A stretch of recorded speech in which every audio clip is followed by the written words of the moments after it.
saking tampannya kayak nggak ada celak di wajahnya, Bu. Ya, Ibu nggak akan temukan komedo, apalagi komodo tuh di wajah tuh. Bersih, halus. Ya, dalam bahasa Arab itu bersih, halus itu disebutnya lahab. Kayak api yang betul-betul bersih gitu, tidak ada celaknya. Api kalau sudah biru kan bersih kan, nggak ada celaknya, itu lahab namanya. Ya, Abu Lahab. Makanya dengan pengingkarannya itu dan provokasinya disiapkan neraka yang paling bersih yang nggak ada celaknya. Itu menandakan apinya yang paling panas gitu. Nah ini ya, hati-hati. Nah setelah itu kemudian ini bergerak, termasuk ketemu dengan Abu Jahal dan yang lain-lain sebagainya, memprovokasi dakwah Nabi, dan keluarlah kemudian beberapa statement-statement dari Abu Jahal kepada Nabi SAW. Ketika Nabi menyampaikan ya bahwa kita itu harus melalui jalan yang dibimbing oleh Allah, kenal dulu Allah. Lalu Abu Jahal memberikan respon. Ya, apa responnya? Ya kita punya pilihan sendiri. Tuhan aja belum tentu mengetahui jalan hidup kita. Nah, jadi kalau ada yang berstatement seperti itu, Tuhan aja belum tentu tahu keinginan saya yang terdalam, itu sudah keduluan oleh Abu Jahal. Ya, sanadnya ada. Nah, sanadnya ada, gitu kan? Nah, ini posisi rumahnya Abu Jahal tuh kurang lebih begini. Ini ilustrasi saja ya.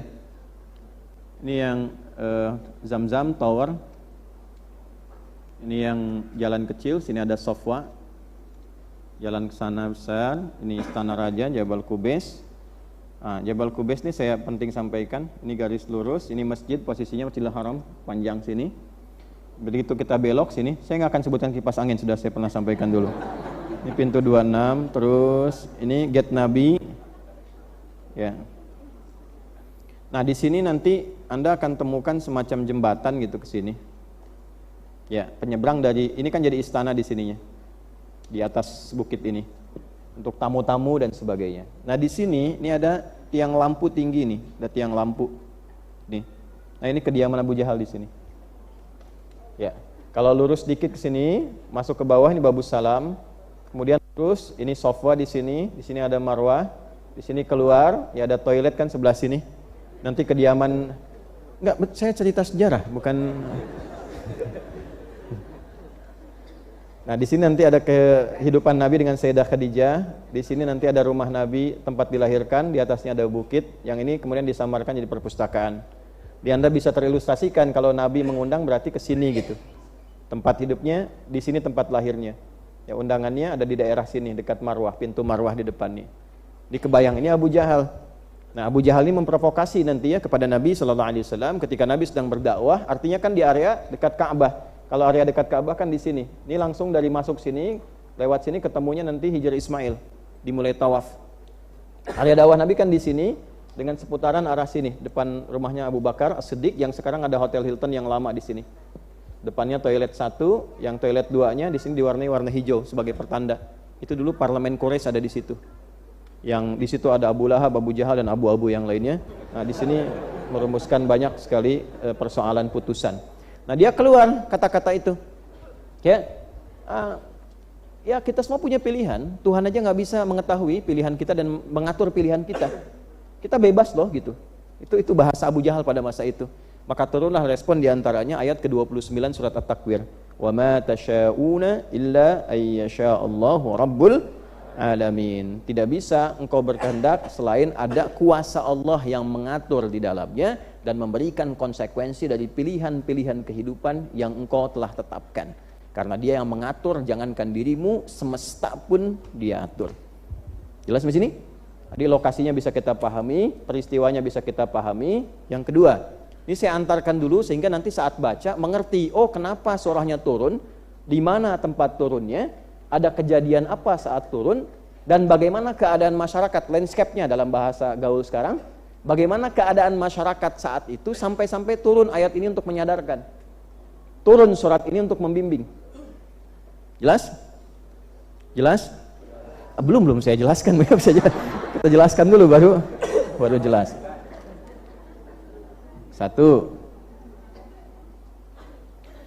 Kondisi masyarakat pada saat itu mengagungkan status sosial. Ini tertinggi nih, siapa yang statusnya paling tinggi, ini yang terhormat. mengagungkan status sosial di atas sikap bertuhan.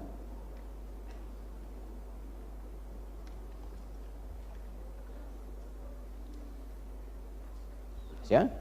Jadi kalau sudah seperti itu, konsekuensi keduanya ada anggapan bahwa kehidupan itu hanya di dunia dan tidak ada kehidupan akhirat.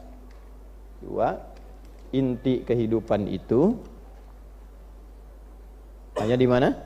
Dunia, menurut orang-orang jahiliyah pada masa itu, dan mereka menepikan akhirat, menampik sampai mengatakan begini, wa ma yuhlikuna illa ad-dahr. Ya, kita ini hanya nikmati kehidupan dunia aja, mumpung di dunia. Akhirat belum jelas katanya. Ya, jadi kalau ada yang berikan statement begitu, ketinggalan juga 15 abad lalu. Sudah ada yang, dan mereka sangat profesional di bidangnya. Ya. Ini tuh. Ya, kita nggak akan binasa kecuali kehidupan dunia selesai, sudah. Mumpung di dunia nikmati semuanya. Akhirat tuh belum jelas. Ya, ditantang kan? Belum ada yang pernah ke sana. Muhammad, kamu aja belum pernah ke sana. Makanya nanti ada peristiwa Isra Mi'raj setelahnya. Dan seterusnya. Jelas sampai sini? Baik, termasuk nanti mengatakan kalaulah yang dibawa Muhammad itu baik, tentu orang-orang tua kita, orang-orang sebelumnya, ya tentu akan menerima kebaikan-kebaikan itu. Sudah mengerjakan lebih awal. Lau kana khairah la sabaquna ilai. Ya, mereka mengatakan demikian. Makanya enggak ada kaidah fikih mengatakan begini, kalau baik pasti orang dulu sudah mengerjakan sebelumnya. Itu enggak ada kaidah fikih seperti itu. Karena itu kaidah jahiliyah. Enggak dipakai dalam fikih. Ya kan dalam fikih itu ada kaidahnya sendiri. Ya, ada 5 nanti kita akan kenal. Ya, ada dalil dengan contoh, 2 dalil dengan contoh tapi contohnya samar, 3 ada dalil tanpa contoh. Ya, contohnya nggak disebutkan tapi dalilnya ada. Jadi jangan katakan begini, nggak ada contohnya, nggak boleh kita kerjakan. Lihat dulu dalilnya ada nggak? Ya, nanti ada turunan di situ dalam pembahasan fikih. Yang keempat nanti, ya ada dalilnya samar, tidak langsung kelihatan. Ya, dhannu dilalah namanya. Kelihatannya nggak langsung, tapi dalilnya ada, harus didalami dulu. Ya, nggak ditemukan dalam Al-Quran, ada ditemukan dalam hadis, tapi samar, harus dibaca dulu secara mendalam. Nah, yang kelima, tidak langsung ditemukan dalam Al-Quran, tidak langsung ditemukan dalam hadis. Dalil itu seakan-akan tidak ada dalil nas di Al-Quran al-hadis, tapi makna dalil itu ada, sehingga dibuat kaidah oleh para ulama berdasarkan petunjuk Nabi. Dari mana taunya? Dari keterangan Nabi sendiri nanti kepada Mu'adz bin Jabal ketika diutus ke Yaman untuk berdakwah. Ya, Mu'adz, kalau engkau nanti ingin berfatwa memberikan hukum bagaimana? Saya akan cari di Quran. Kalau enggak ketemu gimana?